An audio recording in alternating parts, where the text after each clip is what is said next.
ॐ अज्ञानतिमिरान्धस्य ज्ञानञ्जनशलाकया चक्षुरुन्मीलितं येन तस्मै श्रीगुरुवे नमः। हरे कृष्ण। भगवद गीता अध्याय 10 श्लोक संख्या 4 और 5। तो 2 श्लोक एक साथ हैं इसमें, और काफ़ी लंबा श्लोक है। इसमें डिस्कशन भी लंबा रहेगा, तो हम इसको 2 बारी में करेंगे। बुद्धिर्ज्ञानं सम्मोह क्षमा सत्यं दमा शमः सुखं दुःखं भवो भावो भयं चाभयमेव च अहिंसा समता तुष्टिस्तपोदानं यशो यशः भवन्ति भावा भूतानां मत्त एव पृथग्विधा। बुद्धि, ज्ञान, संशय तथा मोह से मुक्ति, क्षमा भाव, सत्यता, इंद्रिय निग्रह, मन निग्रह, सुख दुख, जन्म मृत्यु, भय अभय, अहिंसा, समता, तुष्टि, तप, दान, यश तथा अपयश, जीवों के विविध गुण मेरे ही द्वारा उत्पन्न। तो एक एक चीज़ के बारे में श्रील प्रभुपाद ने एक्सप्लेन किया है कि क्या मतलब है बुद्धि का, क्या मतलब है ज्ञान का, क्या मतलब है सम्मोह का। वास्तव में भगवान गीता में कहते हैं कि सर्वस्य चाहम यदि सन्निविष्टो मत्तः स्मृतिर्ज्ञानम अपमोहनम च, कि मैं ही ज्ञान देता हूँ और मैं ही ज्ञान को हटाता भी हूँ। तो फिर ऐसा होता क्यों है? इसको हम कई बार चर्चा कर चुके हैं कि भगवान ही ज्ञान दे रहे हैं, भगवान ही ज्ञान को बुला दे रहे हैं। What is the meaning of this? तो मीनिंग इसका यही है कि हमारी इच्छा के अनुसार भगवान रिस्पॉन्ड करते हैं। कई बार आप देखेंगे कि कोई बच्चा है माना, और वो आपसे कोई डिमांड कर रहा है, और यदि आप उस डिमांड को उसको पीट के या किसी तरीके से मना कर देंगे तो वो व्यक्ति मानता नहीं है, उसके मन से वो जाता नहीं है विचार, और वो चुपचाप छुपके से वही काम कर लेता है और कहीं ना कहीं आपसे भी दूर हो जाता है। तो कई बार ऐसी स्थिति होती है कि जैसे आपने कई बार देखा होगा कि कई बार बच्चा मान नहीं रहा है, और वहाँ पर गरम गरम आयरन रखी है, प्रेस, और बच्चा मान नहीं रहा है, वो बार बार हाथ लगाने को उधर को भाग रहा है और आप उसको बार बार दूर भगा रहे हो। बच्चा मान नहीं रहा है, तो कई बार हम क्या करते हैं, बच्चे का हाथ पकड़ते हैं, हल्का सा टच कर देते हैं उसको आई कंट्रोल्ड वे में, और उसके बाद वो उसको हाथ नहीं लगाता है। लेकिन यदि वो खुद से हाथ लगाता तो शायद जला ही लेता। तो हाथ तो हमने भी जलाया, लेकिन बड़ा ही कंट्रोल्ड वे में जलाया। तो इसी प्रकार से भगवान कई बार हमें संसार में इंद्रिय तृप्ति की इच्छा को पूरा करते हैं, हमारी इच्छाओं को पूरा करते हैं, लेकिन इतना कंट्रोल्ड है सब कुछ कि हम अनलिमिटेडली अपनी इच्छाओं को पूरा कभी नहीं कर पाते। इस संसार ऐसा बनाया गया है कि हम अपनी इंद्रिय तृप्ति की इच्छाओं, सेंस ग्रेटिफिकेशन, एंजॉयमेंट के प्लानिंग में कभी ना कभी फेल होते हैं, मिजरेबली फेल होते हैं, और भगवान की तरफ मुड़ते हैं। ये कम बुद्धिमानों के लिए है। जो अधिक बुद्धिमान है वो बोल के समझ में आ जाता है उनको। जो कम बुद्धिमान है उनको ऐसा एक्सपीरियंस करना पड़ता है, तब उन्हें समझ में आता है। तो हम अधिक बुद्धिमान बनना चाहिए, तो इसलिए ऐसा होता है। ये अलग अलग चीज़ें भगवान ने इस प्रकार से बनाई हैं। तो एक एक चीज़ के बारे में समझते हैं कि बुद्धि का अर्थ है नीर क्षीर विवेक करने वाली शक्ति, और ज्ञान का अर्थ है आत्मा तथा पदार्थ को जान लेना। तो बुद्धि का क्या अर्थ है कि हम कैसे ये डिस्कस करें कि क्या सही है और क्या गलत, इसके अंतर को समझ पाएं। बुद्धि और मन का यही अंतर है। मन जो है इच्छा करता है, और बुद्धि ये डिसाइड करती है कि ये इच्छा सही इच्छा है कि नहीं। अब बुद्धि भी वो अपने हिसाब से करती है। कई लोगों की बुद्धि कहती है कि ये काम करा जा सकता है, लेकिन उसी तरफ कोई दूसरा व्यक्ति कहता है नहीं, ये काम तो बिल्कुल गलत किया आपने। तो हम नहीं कह रहे कि बुद्धि सही है, हम कह रहे हैं बुद्धि का काम है सही और गलत का डिसाइड करना, जो उसने अपनी बुद्धि को डेवलप किया है, जैसा भी डेवलप किया है। अब बुद्धि को सही डेवलप करने के लिए हमें शास्त्रों को सुनना चाहिए, क्योंकि शास्त्र कभी गलत नहीं होते हैं, है ना। और जो शास्त्र हमें गुरु और साधु से सुनाई देते हैं, हमें जानने को मिलता है, वो जब हम डिसाइड करते हैं बुद्धि के द्वारा, वो बुद्धि हमेशा सही बुद्धि होती है। तो बुद्धि में भी अपनी बुद्धि पे डिपेंड करना इज़ वेरी रिस्की। हमें साधु शास्त्र की बुद्धि पे, गुरु साधु शास्त्र की बुद्धि पे डिपेंड करना चाहिए, और वो जो बोले उसके अनुसार चलना चाहिए। तो बुद्धि तो सही गलत का डिसीजन सही होता है, नहीं तो हम अपने हिसाब से सही गलत का डिसीजन गलत कर लेते हैं। तो बुद्धि का काम ये है। और बता रहे हैं ज्ञान का अर्थ क्या है। अब ज्ञान के बारे में तो पता नहीं कितनी चर्चाएं हो जाती हैं, ज्ञान क्या है, ज्ञान ये है, ज्ञान वो है। बहुत सारे ज्ञानी हैं लोग संसार में, बुद्धिजीवी। हाँ, कई बार ये वर्ड आपने सुना होगा, इंटेलेक्चुअल पीपल। संसार में जनरली इंटेलेक्चुअल पीपल का मतलब क्या है, who are very well educated. और कोई रिपोर्टर है जो बहुत बढ़िया डिबेट करता है, बड़े बड़े पॉलिटिशियंस को पानी पिला देता है, सबसे सच उगलवा लेता है, तो हम कहते हैं इंटेलेक्चुअल है। इसको इंटेलेक्चुअल वास्तव में प्रभुपाद या भगवान नहीं कह रहे। बुद्धि का मतलब बड़ा सिंपल यहाँ बताया गया, आत्मा तथा पदार्थ को जान लेना, कि आत्मा इज डिफरेंट एंड पदार्थ is different. I am different and पदार्थ। मैं मैटर नहीं हूँ, मैं स्पिरिट हूँ, मैं स्पिरिचुअल हूँ। ये समझ लेना ही ज्ञान है वास्तव में। बाकी सब आडंबर है, उसका कोई लाभ नहीं है ना। बहुत सारे ज्ञान हम कर लेते हैं, लेकिन उस ज्ञान का लाभ यदि नहीं हुआ हमारे जीवन में, तो उसका कोई फ़ायदा नहीं हुआ। आज की डेट में लोग इतनी इन्फॉर्मेशन ले लेते हैं, अखबार को चाटते हैं घंटे तक बैठकर, न जाने पूरे दिन में वो अखबार की न्यूज़ कितनी काम में आती है। ऐसे बहुत सारे ग्रंथ साहित्य भी हम कई बार पढ़ते हैं जिसका कोई वास्तविक लाभ नहीं है, क्योंकि वो हमें आत्मा और पदार्थ के अंतर को नहीं बता पा रहा। इसलिए ये नहीं बता पा रहा कि परमात्मा क्या है, भगवान कौन है, और हम क्या हैं। ये सब ज्ञान जो अगर नहीं है, तो बाकी जो भी हमने हासिल किया है जीवन में, एक्सपीरियंसेस। कई बार लोग कहते हैं हमसे बहस कर रहा है तो हमें बता रहा है कि भगवान कौन है।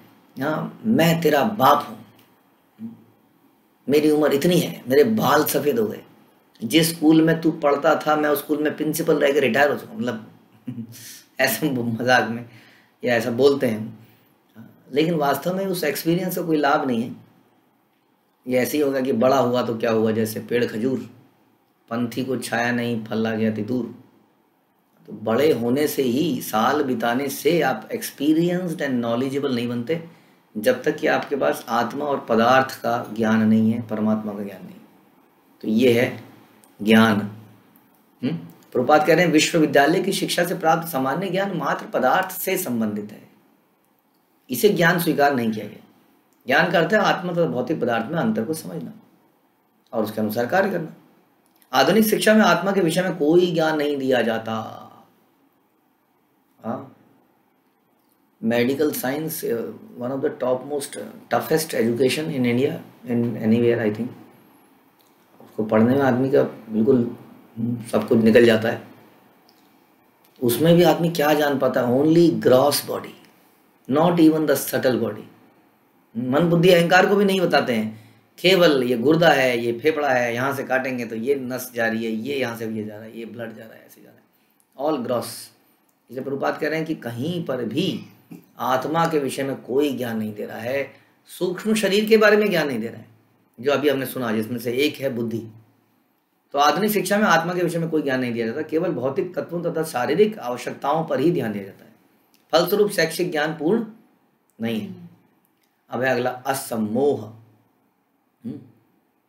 संशय तथा मोह से मुक्ति। असम्मोह अर्थात संशय और मोह से मुक्ति कब प्राप्त होती है, जब मनुष्य झिझकता नहीं है और दिव्य दर्शन को समझता है। जैसे ही वो समझता है कि आत्मा और पदार्थ में अंतर है, उसका सम्मोह समाप्त होता चला जाता है। वो चीज़ों को सही रूप में देख पाता है, अदरवाइज उनको चीज़ों से आसक्ति हो जाती है ज़बरदस्त। और हमारे संसार में हमारे अधिकतर दुखों का कारण है आसक्ति, क्योंकि उस आसक्ति पूरी तो होती नहीं है। हमारी चीज़ें जो हम चाहते हैं, जिससे आसक्ति रखते हैं, वो हम पा तो पाते नहीं हैं हमेशा, या पाते हैं तो कई बार वो छूट जाती है। दुख दुख दुख, आसक्तियाँ, सम्मोह, संशय, मोह, ये सब हमारे अंदर पैदा होता है बिकॉज ऑफ ज्ञान का लैक ऑफ नॉलेज। और अभी अभी हमने सुना नॉलेज क्या है। तो जैसे ही हमें नॉलेज आती है पदार्थ की और आत्मा की, हमारा मोह समाप्त हो जाता है, संशय और मोह समाप्त हो जाता है। वह धीरे धीरे निश्चित रूप से मोह से मुक्त हो जाता है। हर बात को सतर्कता पूर्वक ग्रहण करना चाहिए, आंख मूंद कर कुछ भी स्वीकार नहीं करना चाहिए। किसी जादूगर को गुरु नहीं बना सकते आप। गुरु का भी मतलब क्या है? जो ज्ञान दे वही तो गुरु है, और क्या मतलब बताइए? जो ज्ञान दे उसको प्रैक्टिकल करके दिखाए। हाँ, कराते हैं ना हमारे स्कूल कॉलेज में, प्रैक्टिकल्स करते हैं, प्रैक्टिस कराते हैं और प्रैक्टिकल एग्जाम्पल देते हैं, because they are experienced people, तत्वदर्शी, ज्ञानिनस तत्वदर्शिना, गुरु की ये परिभाषा है। तो जो ज्ञान दे, यानी कि ज्ञान क्या है? आत्मा और पदार्थ का ज्ञान, परमात्मा का ज्ञान। तो जो ये ज्ञान दे वही गुरु भी है। गुरु जी हर किसी को नहीं कह सकते आप। आजकल योगाचार्य भी गुरु है। आपको कुछ संगीत सिखाने वाले भी गुरु बन जाते हैं। हर किसी को गुरु नहीं कह सकते वास्तव में। हाँ, माध्य गुरु का मतलब होता है आध्यात्मिक गुरु, और वही असली ज्ञान है वास्तव में। इसलिए कह रहे हैं कि आंख मूंद कर स्वीकार नहीं कर लेना चाहिए किसी जादूगर को, किसी सोने बनाने वाले को, किसी बीमारी को ठीक करने वाले को। किसी ने छू के आपकी बीमारी को ठीक कर दिया ना, गुरु जी आप ही की शरण में है, तो वो नहीं करना चाहिए। क्षमा का अभ्यास करना चाहिए। क्षमा, दमा, तपा, शौचम, शांति, मार्जमेव च, ये भी जो है ब्राह्मण के कार्यों में से क्षमा बड़ा इंपॉर्टेंट है, क्षमा करना। अगला चीज बताऊं, भगवान बता रहे क्षमा। और क्षमा बहुत ही गहरा शब्द है वास्तव में, हम इसको बड़ा इजीली ले लेते हैं। फॉरगिवनेस ग्रेट क्वालिटी है भक्त के अंदर। फॉरगिवनेस का रियल मतलब क्या होता है? फॉरगिवनेस हम टेम्परेरीली किसी को अच्छा जाओ, सॉरी गलती, अच्छा जाओ, ओके जाओ, लेकिन अंदर बैठा रखा है। वास्तविक क्षमा का मतलब क्या है? कि हम उस व्यक्ति के लिए प्रे कर पाए। वास्तविक क्षमा किया हरिदास ठाकुर ने, जिसने अपने ही मारने वालों के लिए प्रे करी भगवान से। तो अगर हम उसके लिए प्रे कर पा रहे हैं तो हमने क्षमा किया है, नहीं तो हमने क्षमा नहीं किया है वास्तव में। हम किसी तरह अंदर दबाए बैठे हैं, जो किसी दिन ब्लास्ट हुआ ही होगा। तो क्षमा जो है, इसका प्रैक्टिस जरूर करना चाहिए, क्षमा का अभ्यास करना चाहिए। मनुष्य को सहिष्णु होना चाहिए और दूसरों के छोटे मोटे सारे अपराधों को क्षमा ही कर देना चाहिए, क्योंकि वास्तव में कोई व्यक्ति हमें दुख दे नहीं सकता है जब तक हमारे जीवन में लिखा नहीं हो। यदि कोई हमें दुख दे सकता तो इसका मतलब Krishna is not in control. हाँ, कृष्ण सेज सर्वलोके महेश्वरम, I am the controller of all the planetary system. जितने भी संसार में प्लैनेट्स हैं उनका कंट्रोलर मैं हूँ। भगवान की मर्जी के बिना कहते हैं एक पत्ता भी नहीं हिलता है। तो वास्तव में हमारे जीवन में जो कष्ट आते हैं वो भगवान की कलम से ही स्वीकृति होती है कहीं ना कहीं, हमारे कर्मों के अनुसार।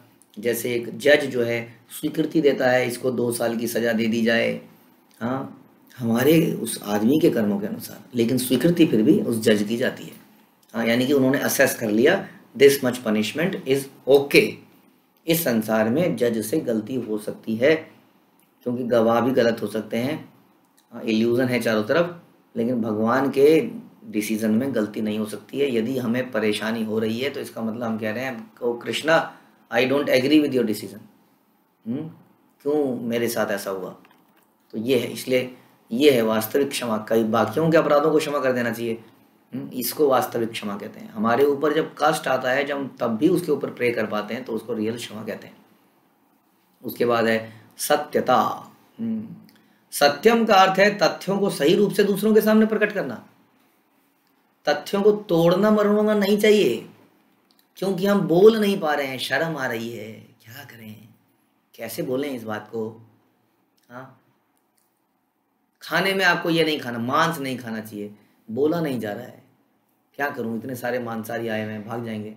और कहीं बोल दिया गलती से कि लहसुन प्याज नहीं खाना चाहिए, तो अगले दिन क्लास खाली। कैसे बोलें? तो बोल देंगे चलो कम से कम साल में कुछ दिन मत खाओ, 9 दिन मत खाओ। तथ्यों को हमने तोड़ मरोड़ दिया। चौथा नियम हमने डिस्कस किया, अवैध संबंध नहीं बनाना चाहिए। कैसे बोले यार इस बात को, तो बड़ा मुश्किल काम हो जाएगा। तथ्यों को तोड़ दिया, मरोड़ दिया। साधु जो है स्पष्ट बोलता है, हाँ, उसको व्यवहारिक तरीके से बता सकता है। कोई आदमी बता सकता है कि मेरे लिए पॉसिबल नहीं है साधु महाराज, आप क्या बोल रहे हैं, not possible for me as of now. हम बता सकते हैं अच्छा आप ऐसा कर लीजिए। वो तथ्यों को तोड़ना मरोड़ना नहीं है। तोड़ना मरोड़ना है जब सिद्धांत को ही कॉम्प्रोमाइज कर दिया जाए। साधु बोलता है सिद्धांत तो ये है, आपसे नहीं हो रहा है तो आप ऐसा कर लीजिए, ऐसा कर लीजिए, ऐसा कर लीजिए, और थोड़े दिनों में सिद्धांत के पालन करने का प्रयास कीजिए। लेकिन बताता सिद्धांत वही है जैसा शिलो प्रभुपाद ने बताया। तो इसको तोड़ना मरोड़ना नहीं चाहिए, सिद्धांत को, बड़ा इंपॉर्टेंट है। अक्सर लोग तोड़ मरोड़ देते हैं क्योंकि डर है कि सामने वाला भाग जाएगा, चला जाएगा। सामाजिक प्रथा के अनुसार कहा जाता है कि वही सत्य बोलना चाहिए जो अन्य को प्रिय लगे, किंतु यह सत्य नहीं है। हाँ, दूसरों को जो प्रिय लगे, अब कोई आपके पास आके बोल रहा है वो जो है ना माता जी, वो जो लेडी है ना बेकार है वो सब, हाँ ढोंग करती है माला करने का, अब आपसे बोला ही नहीं जा रहा है कि वो तो बड़ी अच्छी है, आपके साथ व्यवहार अच्छा है, अब आप चुप, आप कह रहे हैं ठीक बात है, ठीक बात है ना। अक्सर आप देखेंगे लोगों को कुछ नहीं करेंगे, 1 घंटे तक सामने वाला बोलता रहेगा, हम बोल देंगे ठीक बात है, ठीक है, सब कुछ ठीक है, बताइए। तो आपने स्वीकृति दे दी ना इस तरह से। क्यों दी? आप बोला प्रभु जी मैं बड़ा दुखियारी थी, अगर मैं उसको बोलता कि वो अच्छी है तो वो बेचारी और दुखी हो जाती, चिढ़ जाती। तो ये बड़ा गलत है। हमारे सामने अगर कोई आए, हाँ, तो हमें उसको प्रेम से कैसे भी करके उसको सत्य जरूर दिखाना चाहिए। अक्सर हम जैसे गए वैसे ही हो जाते हैं। सास गई, सास आई मेरे पास बहू की बुराई लेके, ठीक बात है, थोड़ी देर में बहू आ गई, हाँ ठीक बात है, ठीक बात है, हाँ, अब दोनों तरफ ठीक बात हो गई। हाँ, जबकि हम थोड़ा सा, या तो हम झूठ बोलिए, मेरे से आप इस बारे में बात मत कीजिए, मैं तो बेकार हूँ, नाड़ी हूँ, या फिर सास के सामने आप बहू की तारीफ कीजिए और बहू के सामने तो आप सास की तारीफ कीजिए। नहीं, ऐसा तो बड़ा मुश्किल है प्रभु जी, वो आएगी नहीं मेरे पास, इतनी अच्छी फ्रेंड है, बहू की तारीफ कर दी तो फिर क्या होगा, अगले दिन से तो आएगी नहीं, फ्रेंड ही नहीं रहेगी। तो यहीं पे लिख रहे हैं कि जो अन्यों को प्रिय लगे ये बोलना, ये नहीं कहा जाए, ये सत्य नहीं है। सत्य को सही सही बोलना चाहिए। हाँ, उसको पैलेटेबल वे में बोल सकते हैं, बोलना तो सच ही है, लेकिन ऐसा बोला जाए कि दूसरा, हाँ, आप ये नहीं बोल सकते कि जो माला नहीं करता, जो नियमों का पालन नहीं करता, तुम तो दूर, तो तुम तो नरक में जाओगे। अब हो सकता है ये बात आप सही कह रहे हो, लेकिन उसको बड़े ही तरीके से बताया जाए कि बड़ा ज़रूरी है, यदि हम नहीं करते हैं तो हमसे पाप होता है, ये होता है, हमारा जन्म निम्न योनियों में हो सकता है। तो सत्य बोलना, लेकिन सही तरीके से बोलना। यदि कोई मनुष्य चोर है और यदि लोगों को सावधान कर दिया जाए कि अमुक व्यक्ति चोर है, तो ये सत्य है। यद्यपि सत्य कभी कभी अप्रिय भी होता है, किंतु सत्य कहने में संकोच नहीं करना चाहिए। हाँ, सत्य की मांग है कि तथ्यों को यथारूप में लोकहित में प्रस्तुत किया जाए, यही सत्य की परिभाषा है। उनको तोड़ा मरोड़ा ना जाए, क्योंकि उससे बहुत बड़ा नुकसान हो सकता है, बहुत बड़ा नुकसान हो सकता है। और ये कि संसार में हो रहा है, आध्यात्मिकता के नाम पर न जाने क्या क्या किया जा रहा है। हाँ, और लोग सोच रहे हैं कि हम भी आध्यात्मिक हैं, हम भी धार्मिक हैं, हमारे भी गुरुजी हैं, और इसी इल्यूजन में वो समाप्त हो जाते हैं। इसलिए प्रभुपाद ने भगवद गीता यथारूप निकाली, ताकि तथ्यों को सही सही एज इट इज़ प्रस्तुत किया जाए, जो कि सत्य है।